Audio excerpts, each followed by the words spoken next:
કૃષ્ણ જય માતાજી કેમ છો યુટ્યુબ ફેમિલી બધાય મજામાં ને મજામાં જઈશો અને તમારા બધાને મારા આજના નવા વ્લોગમાં હાર્દિક સ્વાગત કરું છું અને સમય થઈ ગયા છે બપોરના 12 12 વાગી ગયા છે આપણે છે ને મસ્તીનો ભાત ભરી કમ્પ્લીટ થઈ ગયા છે અને 2 દિવસ છે ને વરસાદ હતો એટલે 2 દિવસથી તો આપણે છે ને ઘરે જ હતા એટલે આજે 12 વાગ્યા ને અત્યારે તો આડી ઘડી છે ને સેવું તોફાન કરતો હતો પેલા કે ટ્રેક્ટરમાં બેહાર્યો ને તો કે ટ્રેક્ટરની ચાવી દે ચાવી તો દીધી પણ ચાવી દઈને શું એનું નક્કી ચાલુ કર્યું હોય તો હું જો આ રસોઈ ઘરમાં હતી અને આપણે છે ને પછી ઘડીક તોફાન કરવા દીધા અને રોયો અને બદામના દાણા ખાધા દાણાને શું કે બદામને શું કે ખબર દાણા હું જોતું છે કેના દાણા આમ જો છે ને બાકી અમારે શિવ વઘરી નોટ હું જોતું છે જાય યાર દાના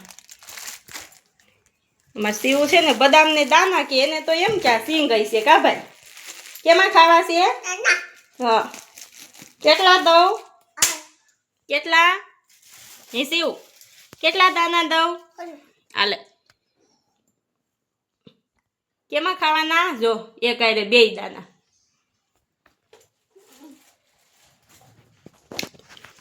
મૂકી દો લાવો હવે પછી વધી જાય તો ભાઈ સાવળિયા કરશો હા એટલે અત્યારમાં છે ને ભાઈ દાણાની મોજ કરે છે બદામને તો દાના કે એટલે એ દાના તમને કહું કયું નો અત્યાર થયું ને તો 2 થી 3 વાર મારી પાસે લઈ ગયો છે ને આ ચોથી વાર આવ્યો છે દાના કરીને અત્યારમાં જો આપણે છે ને મસ્ત બધું વાડીએ લઈ જવાનું ભાત ને બધું તૈયાર કરી લીધું છે જો આમાં નાસ્તા પાણી છે આમાં છે ને પેકિંગ કર્યું છે ડબલ એમાં શાક આમાં સંભારો આથણું કાંદા ને લીંબુ મસ્ત મજાનું બધું તૈયાર કરી દીધું છે હવે વાડીવાળા આવે એટલે ભાત કમ્પ્લીટ કરી મોકલી દેવાનું છે એટલે આપણે જવાનું છે એમ કીધું હજી 2-3 દિવસ જાય ને તો ફટાફટ નીંદાઈ જાય અને આપણે છે ને મસ્ત નીંદાઈ જાય એમ અને જસ છે ને સ્કૂલે ગયો છે એનું બધું નાસ્તો ને એવું બધું મેં એને ભરી દીધું છે અને આવશે 5 વાગે તે બાજુમાં કાકાના ઘરે વયો જાય 5 વાગે તો જો કે હું ઘરે આવતી જ રહેવાની હોય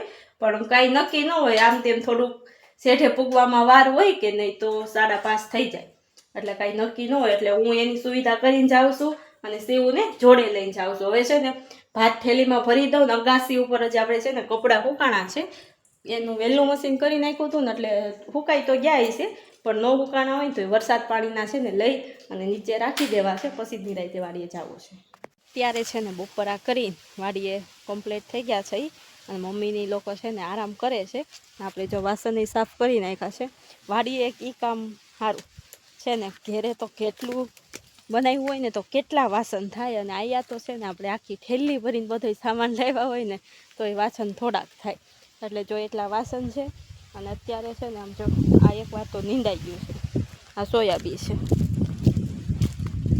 2 દિવસ છે ને વરસાદ હતો ને એમાં ગારો થઈ ગયો છે અને ખડ નહીં પાણ થઈ ગયું બાકી મસ્ત જો મારે સોયાબીન લીલી ચમો મારે ખેતર થઈ ગયું છે અને ઓલી બાજુ જો વરસાદ અંધારો છે સવારનું તો કાંઈ નહોતું પણ અત્યારે એવું લાગે છે જો આમ સાઈડમાં ઉતરી જાય તો આપણને બહુ નહીં વાંધો આવે નકર તો પછી એક તો ગારો છે ને વધારે ગારો થઈ જાય મસ્ત છે ને આ સોયાબીન આપણે પહેલાં વવાણા હતા કારણ કે વાવણી થઈ ને તો પહેલાં મુરત આપણે આમાં જ કર્યું હતું એટલે આયા છે ને થોડીક આમ જો શેઢા મોસમ પારવી છે બાકી મસ્તીના છે ને ઈળું બહુ આવી હતી 2 તો વાર તો બધી 2 ખેતરમાં છે ને દવા છાંટવી પડી તો એ કંઈક નવી કોઈ આવી અને આયા છે ને વરસાદ આવ્યો કે નહીં 2 દિવસ સમજો કંટોલાના વેલાઈ જામી ગયા છે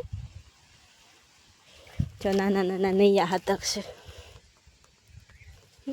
આવડા હજી તો મસ્તીના ઘણો બધો ફાલ આવ્યો છે આખો ઢૂહો તૈયાર થઈ ગયો આમ જો કંટોલીનો મસ્ત કંટોલ આવ્યા છે ને શિવને છે ને દાદાએ ખાટલે પોઢાડી દીધો છે સાઈલ ઓઢાડી સાઈલ તો એનું કાંઈ નક્કી નહીં તમે છે ને સાઈલ ઓઢાડો ને એટલે ઉઠી જાય મત ભૂલાઈ ગયું આ ઘેરે તો સાઈલ હોય આયા છે ને ચૂંદડી ઓઢાડી છે આછી એકદમ ચૂંદડી લઈ આવ્યા છે કે નહીં શિવ હાટું એ શિવને ઓઢાડી દીધી છે જો એને નિંદરમાં ખબર પડી જાય ને કે દાદાએ મને ચૂંદડી ઓઢાડી દીધી છે તો એ તરત કાઢી નાખશે અને નહીં ખબર પડે તો સૂતો રહે. ઓલો કલાક છે ને આરામ કરી લઈને તો એનેય સારું, અમારેય સારું. અને અત્યારે છે ને ગરમી છે, વરસાદનું કંઈ નક્કી નહીં એમ, એવી ગરમી છે. પવન છે પણ કયા પવનની લેરખી આવે એવી. એટલે હું છે ને જમીન નવરી થઈને મને એમ થયું અમારા ખેતરમાં છે ને આટો મારી આવું. એટલે આપણે જો સોયાબીન જોવા આવી ગયા, પણ માંડવી નીંદી રહેવું ને ત્યાં સોયાબીન તૈયાર થઈ જવાના છે આપણા. પણ આમાં છે ને ઓછું ખર્ચે, કારણ કે એકવાર આપણે નીંદાઈ ગયું છે. એટલે ઘરે છે ને ભાતવાળા ભાત લેવા આવ્યા હતા ને, તો મમ્મી અને પપ્પા બે છે ને વાડી હતા ને, તો એને મસ્ત જો એ બધું સાફ કરીને મરસી વાવી દીધી છે આપણે. કાલે છે ને વરસાદ હતો ને, ઘરે હતા ને, તો રોપ ભરસીને આપણે છે ને વેચાતા લઈ આવ્યા હતા. કંઈક 3 રૂપિયાનો કે 5 રૂપિયાનો એક છોડ હતો, એવી કંઈ બહુ ખબર નથી મને, પણ એટલાનો હતો. જો એટલે આપણે એટલે મરચાં વાવી દીધા છે. જે આ પીળા મરચાંનો છોડ છે ને, જો આ ફેફસા મરચાં છે, આની આપણે છે ને કાસરી કરવા હાટું આવ્યા છે. અને જે આ લીલા મરચાંનો છોડ છે ને, એ દેશી મરચાં છે. જો આ બાજુ બધા દેશી વાવ્યા છે, આ બધું બધા ફેફસા મરચાં વાવ્યા છે. અત્યારે વાવી દીધા છે ને, એટલે પછી હવે વરસાદ થાય ને તો મસ્ત રીતે ચોંટી જાય અને કોળાઈ જાય. પછી ધીમે ધીમે એમાં મરચાં આવવા મળે, મોટી થાય અને એની સિઝન આવે ને તઈ નીંદી નાખ્યું છે. એટલે એકદમ મરસીનું પડવું છે ને ચોખ્ખું છે. અત્યારે છે ને બપોરના 2 વાગી ગયા છે અને કામે ખેતરમાં ચડવાનો સમય થઈ ગયો ને, ત્યાં જો રેડો આવી ગયો છે, ઝાકળ કરી ગયો. જો અંધારું હતું ને એ વરસતું ગયું ને હાલે ગયો. આમ જો મકાઈ ચમકારા મારવા મળી. મારા બાને જો નીંદર થઈ ગઈ, ચૂંદડીને શર્ટ પહેરીને. જો કાંઈક કે શું કહો છો? હા, જો આમાં છે ને અમે થોડું ઘણું શાકભાજી સોંપી દઈ. અને અમારે શિવ ઓલી પણ એવું તો છે, આમ જો દાદા અને શિવ બે વરસાદ આવતા હતા ને, ચૂંદડી ઓઢીને માથે તરફાર ઓઢાડી દીધો દાદાએ. માયકું કવડે ને જો જો શિવભાઈ છે ને આ ચૂંદડી મૂતા છે. દાદા અને શિવ છે ને થોડાક સાટા આવતા હતા ને, તો પછી શિવ ઉઠી જાય. એટલે દાદાએ દેશી જુગાડ કરી તરફાર માથે ઢાંકી દીધો છે. અને શિવ સૂતો છે, કેટલી ઘડી હુવે કંઈ નક્કી નહીં. હવે બાજો છે ને ગુવાર ઉપાડવા માંડ્યા છે, આપણે થોડીક મદદ કરાવી અને પછી સોંપી દઈ, પછી પડામાં નીંદવા જવાય. આપણે છે ને માંડવીમાં ઝાકળ થઈ ગયો છે. જો ઝાકળ થઈ ગયો ને, એટલે અમારી બાજો છે ને મકાઈ સોંપે છે.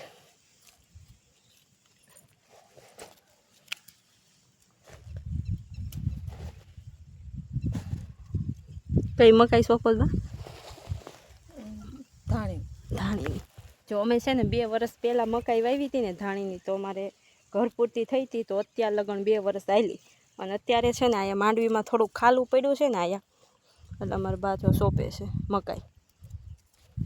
ભૂંદણા અને લલેડા રહેવા દે તો ભલે, અને ઉગે તોય ભલે, નહીં ઉગે તો ફરીથી વાવી દેવું પાછી. કાવા કોદાળીએ છે ને વાવવા નથી, પણ કોદાળી આપણે ભૂલાઈ ગઈ છે.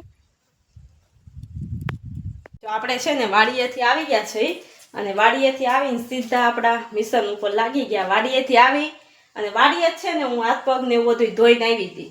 એટલે આપણે છે ને ઉપાધિ નહીં, ઘરે આવીને અને વાડાનું કામ કરી નાખ્યું.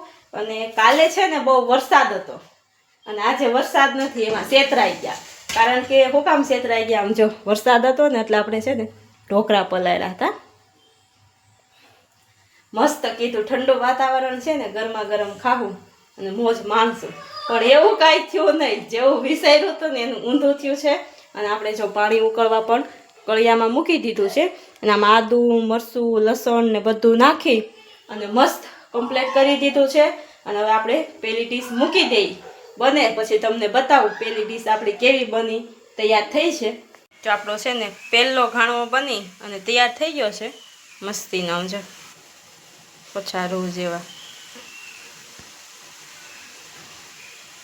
કમ્પ્લીટ. અને આમાં છે ને બીજો ઘાણો આપણે મૂકી દીધો છે, અને આ બાજુ છે ને રોટલી માંડી દીધી છે. અત્યારે છે ને સમય 6:45 આપણે શરૂ કર્યું હતું, અને અત્યારે ફીટ 8 વાગી ગયા છે. અને આ તો છે ને કાલે વરસાદ હતો તો પલાળાતા તો પલાળાઈ ગયું. આની કરતાં તો છે ને આપણે વાડીએ ગયા હતા ને રોટલી સેલી 1 કલાક ખાઈ ગયું. અને હજી જો આ સેલો ઘાણવો જે આમાં સડે છે, અને આખું તવું ભરી કમ્પ્લીટ કરી દીધું છે. આટલી વાર લાગી, આટલી તો છે ને મારે શાક રોટલી વાર ન લાગે, ફટાફટ થાય રોટલી અને શાક. એક સ્ટૂલે શાક વઘારી નાખું, એક સ્ટૂલે આપણે રોટલી માંડી દઈ. પણ આ તો બહુ અઘરું થઈ ગયું છે. કાલ બહુ વરસાદ મસ્ત ઠંડો પવન હતો ને તો મમ્મી કે 2 દિવસથી કહેતા હતા. પમદી હું આળા કરી ગઈ. પમદી જો મેં છે ને પલાળ્યો હોત ને તો કાલ વારો આવી જાત ઘરે હોત તઈ, અને કાલે પલાળ્યું એટલે આજ વારો આવ્યો છે. અને હવે જો આ સડી જાય ને પછી હજી આપણે લસણવાળી ચટણી વઘારવાની છે મસ્તીની. પછી છેલ્લો ખાણું બની જાય પછી બધા જમવા બેસી જાવ એટલે 8:15 જેવો તો ટાઈમ થઈ જ જવાનો છે. અને હવે આપણી આગલી મુલાકાત છે ને આવતીકાલે થશે. ત્યારે મારા વિડીયોને લાઈક, શેર અને સબસ્ક્રાઈબ કરજો. જય શ્રી કૃષ્ણ. આવજો.